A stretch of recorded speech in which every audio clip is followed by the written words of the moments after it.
Welcome, everyone, to the first episode of Third Rail. I am Milyna Phillips. I am joined with Jini Sparkman and Lawrence Alexander.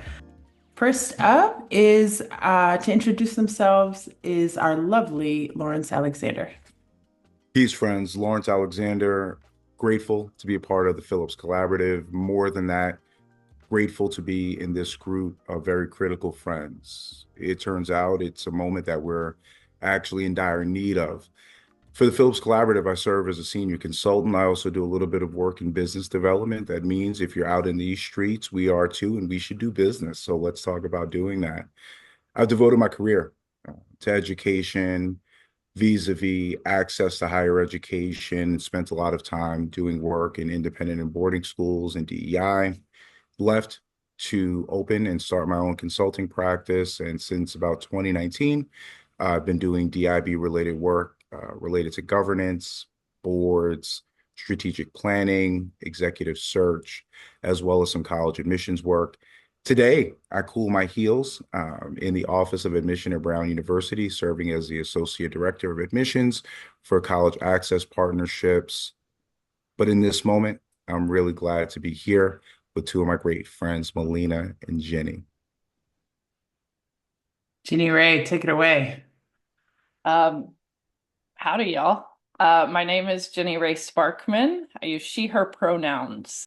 I'm excited to be joining Third Rail today as both a member of Phillips Collaborative and as someone who has committed their life to seeing the world become a better place. And this opportunity to sit with not only two of the most intellectual, thoughtful, caring people I know, but to be challenged by them, to be able to challenge one another and to sit in these spaces of discomfort is something that I cannot welcome enough.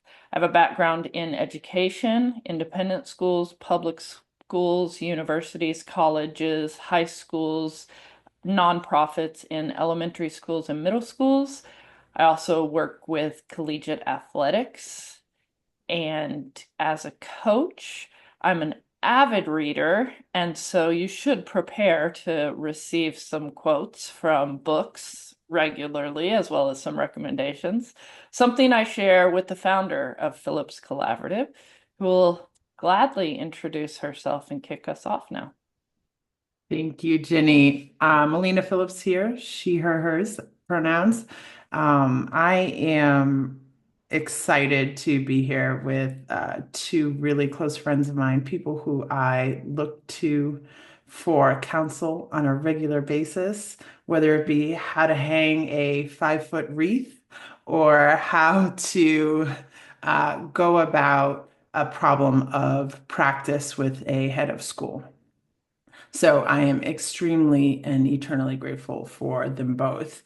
I too have a background in education. I taught lower school for most of my career. I love the littles, and I was someone who was always looking for ways to gather in affinity spaces while I taught. I thought that was really important. I love a co-teach model as well, and that's why I never go anywhere without my hitters, Lawrence and Jini. And I also have a background in university work, college counseling, admissions work, and board work. So risk management, think strategy, think, when the building's burning, who do you call? Me. And I wanted to start, this podcast because I think individually and collectively, all three of us have been having kind of the same circular conversation with the same themes coming up.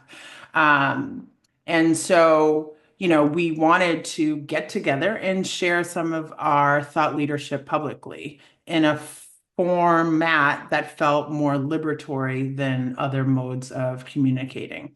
So, you are going to hear lots about books. You're going to hear lots about probably some comedy from Lawrence.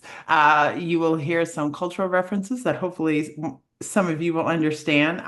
But we're here to be, market disruptors. We are innovators. We are here to be courageous and make change. So I just wanted to, lay the groundwork and kind of ask both of you why third rail? And more specifically, I want us to speak to the moment. Why now? Milyna, the first time you proposed this podcast, I think what brought me in was the title, Third Rail. And I should probably give everyone a heads up that what you're going to hear in this podcast is just us taking our offline conversations online. Facts. And I can't wait to pull out something that Lawrence recently texted us that everyone in the world should hear. But, Milyna, you proposed this to us, and there's so much context behind the title Third Rail, but specifically this idea that it's things that people are afraid to touch, that people are afraid to talk about. And I find myself at a loss that so many of these things aren't in conversation. Mm. And as a white person living in a society that is constructed around white supremacy, part of maintaining that structure is not having the conversation. And so it allows it to keep functioning. So I would rather show up and have a hard conversation and be a target for someone who's maintaining a system of oppression than I would continue sitting quietly having private conversations that don't empower others to speak up. And so I'm grateful to be here today to try to live that liberatory life, to try to imagine what being an actual abolitionist might look like. I don't know a more thoughtful reflection on what the third rail is. I don't know a more contemplative thought partner than Jini Ray. And I have none of that to say. So, for those of you who will see this shirt, this is Martin Luther King. Lift every voice and swing. I feel like I'm going to say this often. James Baldwin once said, God gave Noah the rainbow sign. No more water. It's the fire next time. Why the third rail? We are living in a moment that is castigating and persecuting all of its truth tellers. I'm 43 years old. I've never seen a society, a culture, or a community prosper as it beheads its truth tellers. Part of the reason that we work out here in these consulting streets is because it's really hard at your day job to have this much spunk. And so we do. We're running out of critical friends. Third Rail and the Collaborative gives some critical friends who are interested in construction, not deconstruction. It gives us the opportunity to give you the opportunity, while you have an opportunity, to do the right thing in the name of our next generation of students, leaders, schools, organizations, and spaces. The goal is not to humiliate. The goal is not to intimidate. The goal is to liberate. And so we're here. Third Rail is an opportunity before it's the fire next time. And I couldn't be more excited about it. Oh my goodness, thank you both. I came up with the name Third Rail years ago, when I started seeing um, folks in DEI and in schools in particular really shying away from being the truth tellers, to your point, Lawrence, and being shamed, intimidated, for fear of losing their jobs into silence, pretty much. And, I think all three of us on this screen and, lots of our friends, because let's be real, most of the people we know are in these spaces constantly, but they grapple with this idea of how to maintain their value proposition while not diluting the work, right? And that's, I feel like this tension, I'd say creative tension, but I feel no creativity coming out of the tension, right? So I feel like Peter Seng's, metaphor won't work here, but um, how how do you propose that folks working, on the ground balance this idea of a value proposition without diluting the work? Well, I think it's important if we're talking about the value proposition of the work, the operable systemic work of Mhm. diversity, equity, inclusion, and in some cases, folks are esteemed enough to be talking about belonging. We have to recognize that we're retrofitting inclusion into exclusive spaces. Mm-hmm. Say Feels it like we should again. Say it again. feels like we should just jump into it. Listen, we listen and we do judge. All the Yes, yes. time. All of a sudden, diversity, equity, and inclusion has to do this mental, psychological, dialogical, intellectual gymnastics floor routine every time it articulates itself into exhaustion because it's too hard, it's too fast, it's too far. Let's just say it was never in the founding documents. Here's in a world of acronyms, here's one that's helpful. Everybody talks about DEI. No one talks about NTR. Enrollment management folks, hang on. NTR is net tuition revenue. When you, in particular, talk about independent schools, but not just independent schools, so hold on to your vineyard vines, but private higher education institutions, anywhere that is dependent upon its payers to exist, the construction is really the following. Take any domestic, independent school, boarding school, but also private higher education institution.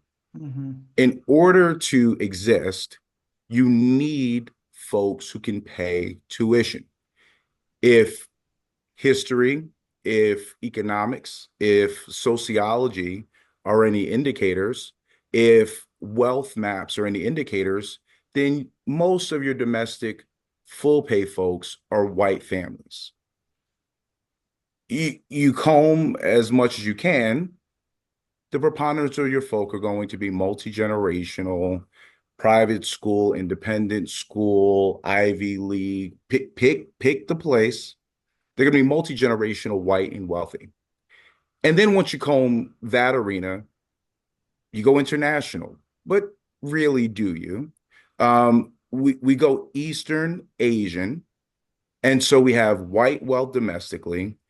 We don't really have true international representation. We literally comb one part of one continent.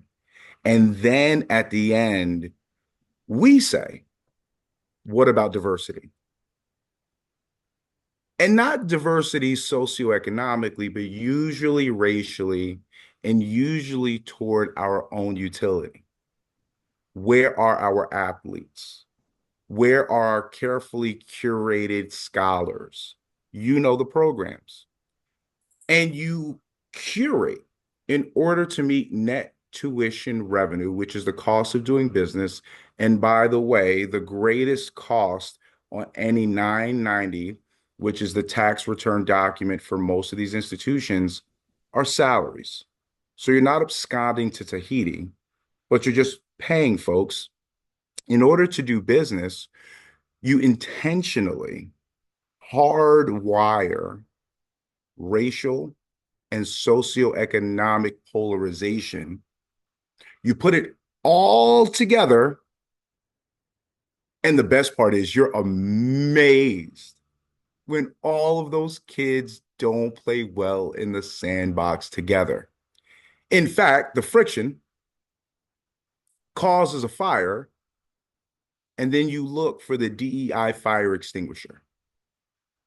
So when we talk about value proposition, I fear that we rush to put DEI on trial when it really should be the cost of doing business, which is net tuition revenue, which has caused many institutions that can't afford to dip into its endowment. And frankly, if they could, it's not a good financial practice or strategy. We hardwire exclusion, we retrofit inclusion, and cause this flummoxing through mental and intellectual gymnastics for practitioners and the work of DEI writ large. And we wonder why it doesn't work. Maybe because DEI in these spaces was DOA. We listen and we do judge. That was beautifully said, Lawrence. So my question for both of you then is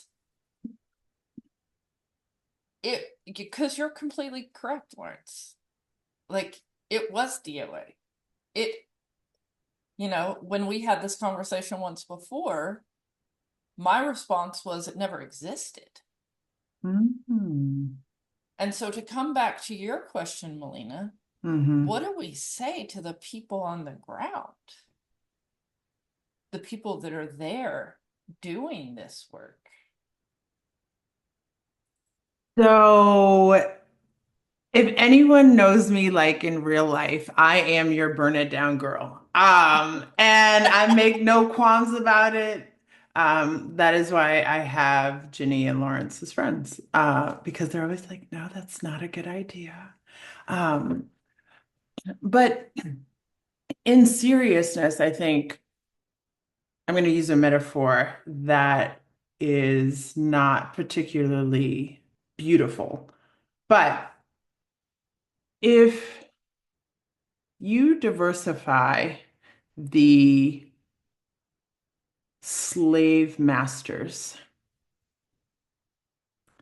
if you bring equity to slave beatings, if you bring inclusion to who you enslave, and try to foster a sense of belonging on that plantation, is it or is it not still enslavement?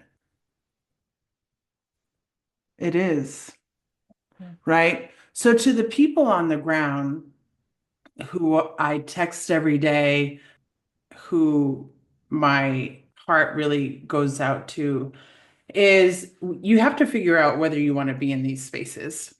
You have to figure out whether or not you're in a safe space to be yourself. Are you being gaslit every time you go to work?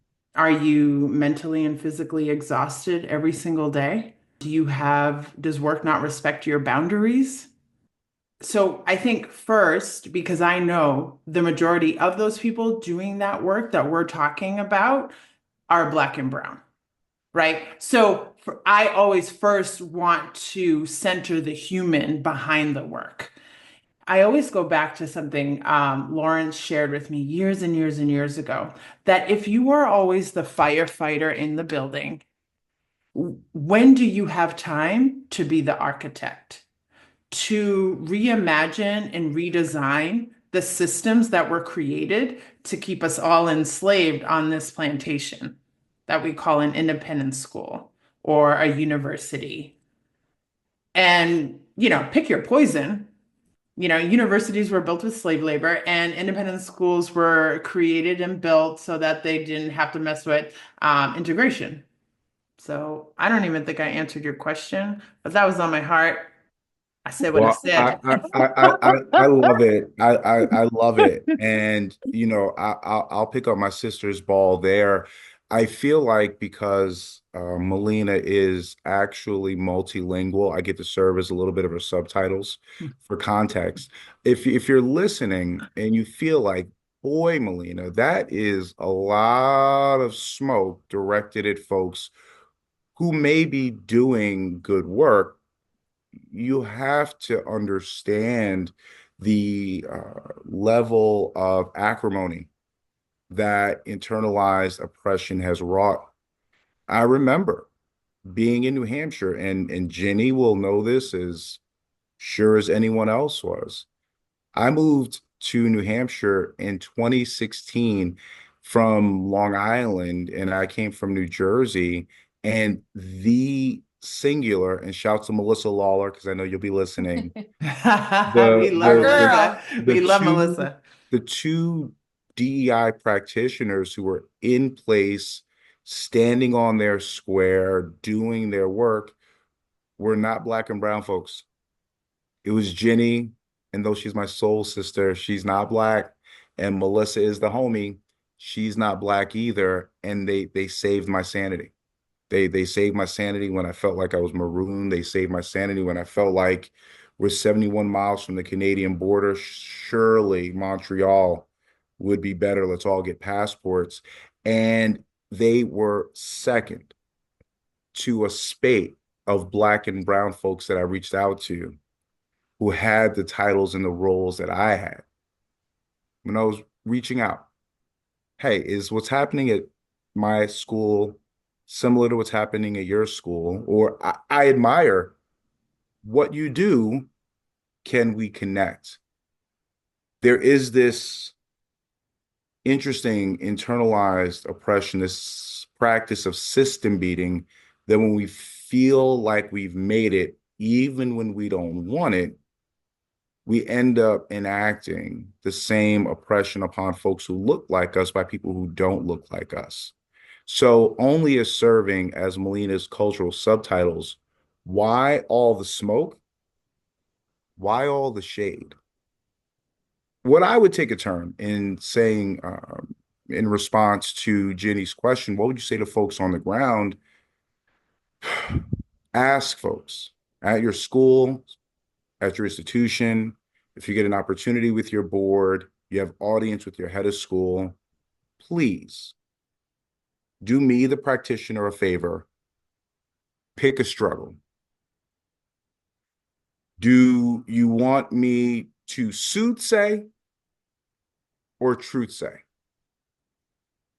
Because for the longest, and I've done more than 40 retained searches at schools for directors of diversity, equity, and inclusion, and every name in that category under the sun, this drumbeat from search committees. We're looking for a disruptor. We're looking for someone to shake it up. No, you're not. No, no, no, because I listen and I do judge. No, you are not. And then the foolhardy on my part, as well as the foolhardy on many prospective candidates' minds, I, singular person, am going to be the agent for change that this institution says they want. A lot of blood has been shed in the name of delusion. So if you're on the ground now, soothsay, truth say, we're going into 2025. I'll sell whatever you want under one condition.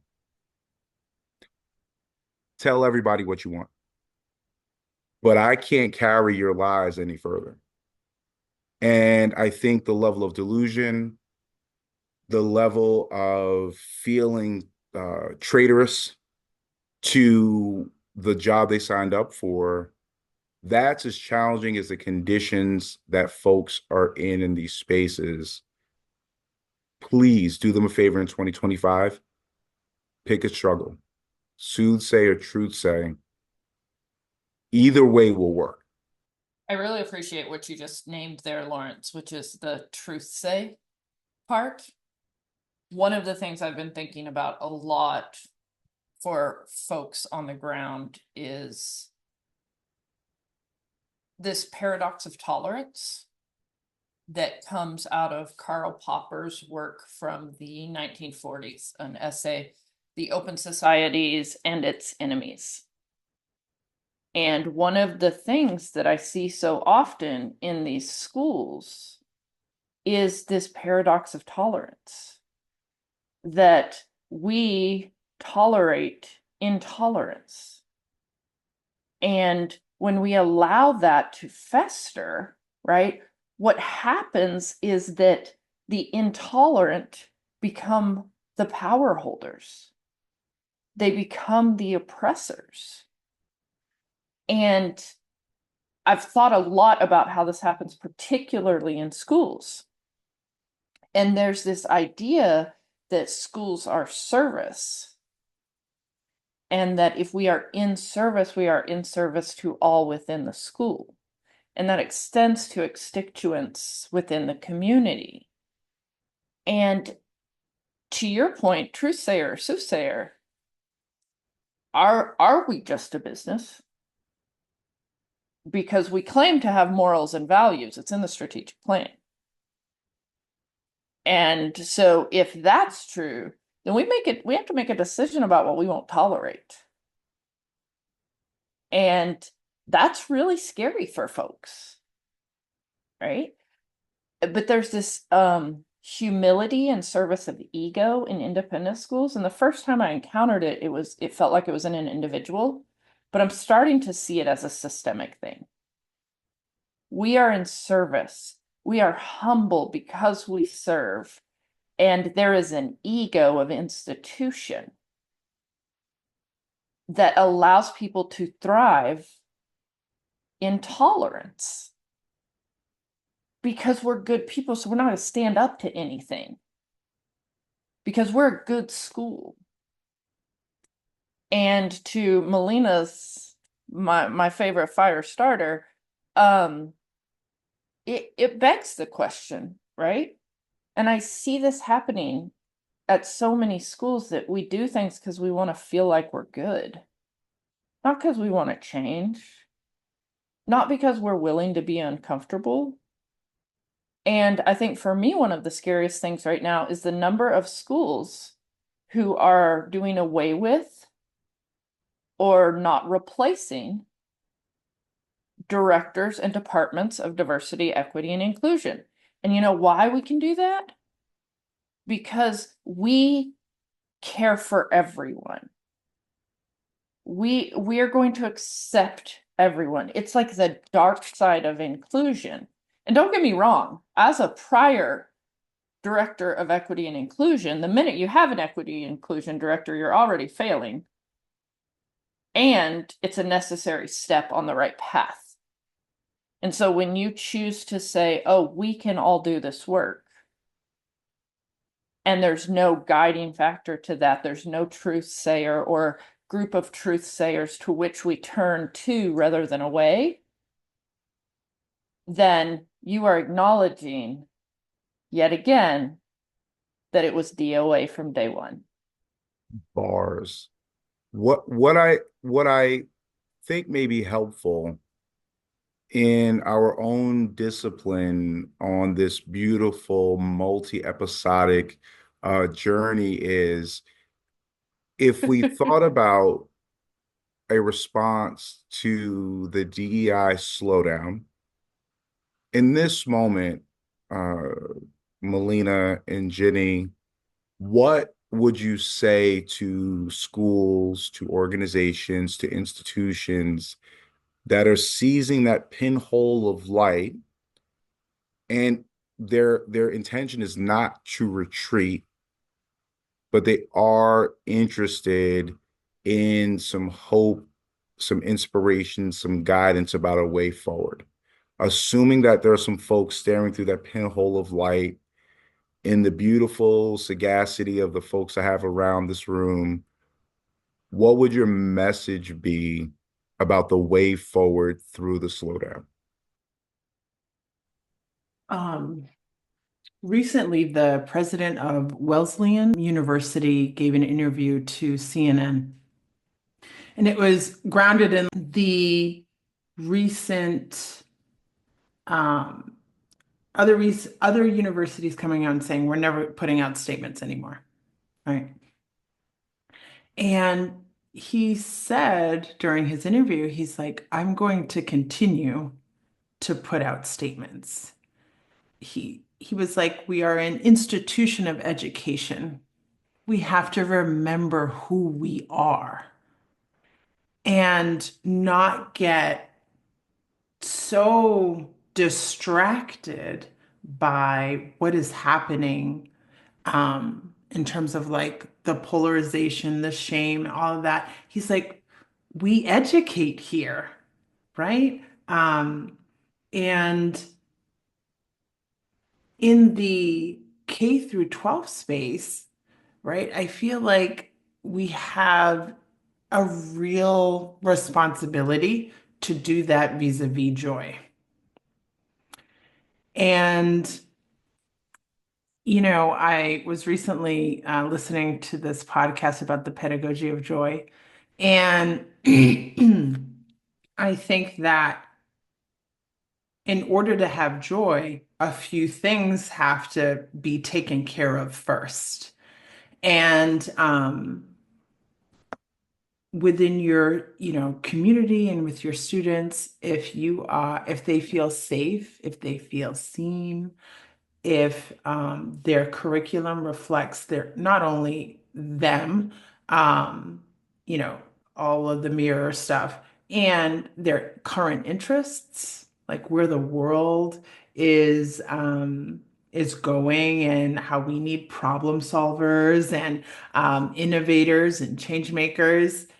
If you can impart the content via a joyous pedagogy centering humans, children, for all that they are, you will have no choice but to include their race, their ethnicity, their familial status, where they come from. All of that is included in those things. It's not separate from, it's definitely a part of. I I feel like we're gonna switch places here, Milyna, because I love so much of what you just said. And I Mhm. do think that there is an immense power in joy. I would say challenge civil discourse. Mm, yes. And I say that because challenging civil discourse, it's not like the type of gymnastics that Lawrence's child does that's outrageous. It's like the type of gymnastics from civil discourse to tolerating intolerance that I can do. Like it's not even a cartwheel. Like it's a direct line that when you're talking about civil discourse, what you're talking about is the moral negotiation of tolerating intolerance. And so I think for me, what I would say to people on the ground with this is that number one, I don't care what it feels like, you're not alone. And there you can, you can reach out to any one of us, find your people, and then create this courageous accountability. And that's what I would say to leaders too. And I think this is one of the hardest things to do, courageous accountability. Because we hired an alum for the director of college counseling or the director of admissions. And we set strategic goals and they're not being met. So we come up with a work plan. We try something different. And I would say support your leaders in courageous accountability. Practice courageous accountability. If this truly matters, if we want to see a pedagogy of joy, if we want to move away from allowing intolerance to cause damage not only to our students, but to our colleagues and the families of our colleagues and the families of our students, then we have to mean it when we say accountability. Are we a school? Do we give you the chance to learn? Yes. But the reason you're seeing an exodus of DEI practitioners, people of color, and queer people from these spaces is because there is no courageous accountability. And we know that we are only tolerated at the same level as the intolerant. And so find your people, and particularly white folks, let your leaders know you are on board for courageous accountability. What is courageous accountability, Jini? What do you mean when you say that? Be That, specific. you know what? You're going to have to fire some people. And you're going to have to say no to some applicants. You might even, get ready. I know Lawrence is going to get his shoulder shake on this one. You might have to divest. Oh, not divest. Yeah. Uh-oh. Yeah. Yeah. And you might have to keep sending those letters. Right? But it's the hard decisions, right? It's having a board that is willing to make hard decisions. And so I think that's what's specific. It doesn't matter how good of a person you are. It doesn't matter how many degrees you have. If you are not disrupting, then you're only recreating. I love it. I love it. Of the slowdown, I think there's some good news. Mm. For some of us, you're not experiencing the slowdown because you never started. So maybe in a fit of dereliction, you're at the beginning because you never got started. So you have nothing to undo. For others, because the problem was misstated or miscast, maybe we shouldn't mourn what needs to die. Maybe DEI work or inclusion work or equity work or belonging work, as you've done it, has been miscast. Let it die.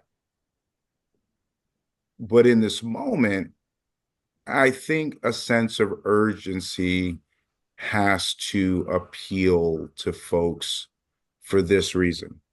There are many of us, and I know it of Jini's story, and I know it of mine specifically, though committed to the work of cultural competence and restorative practice and justice for historically marginalized folks, I didn't start coming into schools giving a care about DEI.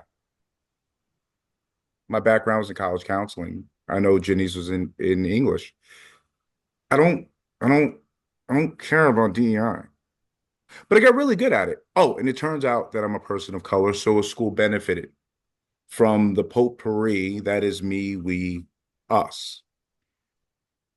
We got other things we can be doing, but some of your most bold, brilliant, and amazing folks that are currently in your community, we've got other stuff we can be doing, and you'll still be left holding this ball, not because of DEI, because of NTR and the cost of doing business. Final two things I say come from quotes from Black women, and I believe there's such power in enjoying them. One was a young Black alum at a school where I was doing a listening session back during the pandemic, as the school was trying to find its way forward through its racial equity work. And she said to a screen full of board members and of senior leadership who were making promises to fix and address some of the issues that she raised, she said, how can I trust the same people who broke it to fix it? We got other stuff to do. Problem is, the streets don't believe that you can do it. So here you are, folks that broke it, trying to fix it. Two, Black woman told me back in college, and I'll never forget it. It still breaks my heart to this day. Doesn't mean it's not true. She says, I'm not dissing you, I'm describing you. So if anything that you've heard sounds like a diss, it's a description.